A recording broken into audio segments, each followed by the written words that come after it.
Bonjour et bienvenue dans cette vidéo de présentation de cette quatrième et dernière partie à la préparation pour la certification CEH version 9, donc la Certified Ethical Hacker.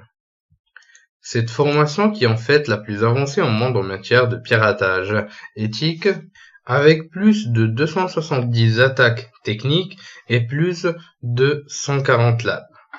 Et qui vous permettra donc un accès à plus de 2200 outils de piratage informatique, que ce soit sous des environnements Windows ou Linux. La formation sous Alform a été découpée en 4 grandes parties.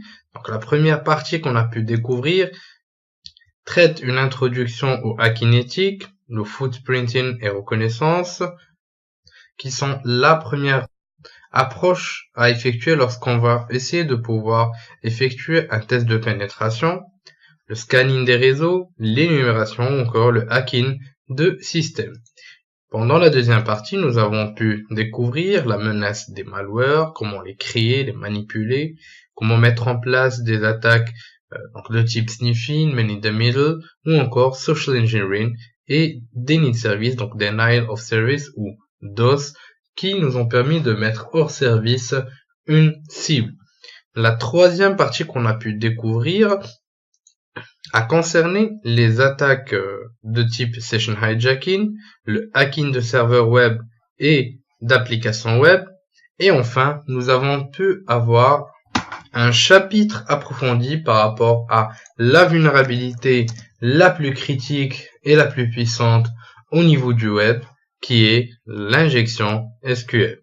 Pendant cette quatrième et dernière partie, nous allons donc pouvoir essayer de découvrir tout d'abord le hacking des réseaux sans fil. Si le sujet vous intéresse, bien sûr, pour chaque module qu'on a pu découvrir, donc on a principalement plusieurs autres modules un peu plus avancés, donc le niveau expert hacking et sécurité sur Alform. Donc si vous voulez approfondir vos connaissances par rapport à ces différents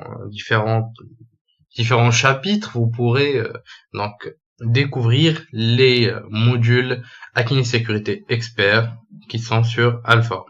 Nous allons ensuite découvrir comment pouvoir hacker les plateformes mobiles, comment aussi pouvoir bypasser les IDS firewall, mais aussi les pots de miel, donc les honeypots, les attaques au niveau cloud computing, extrêmement intéressant comme chapitre que je vous encourage vivement à suivre.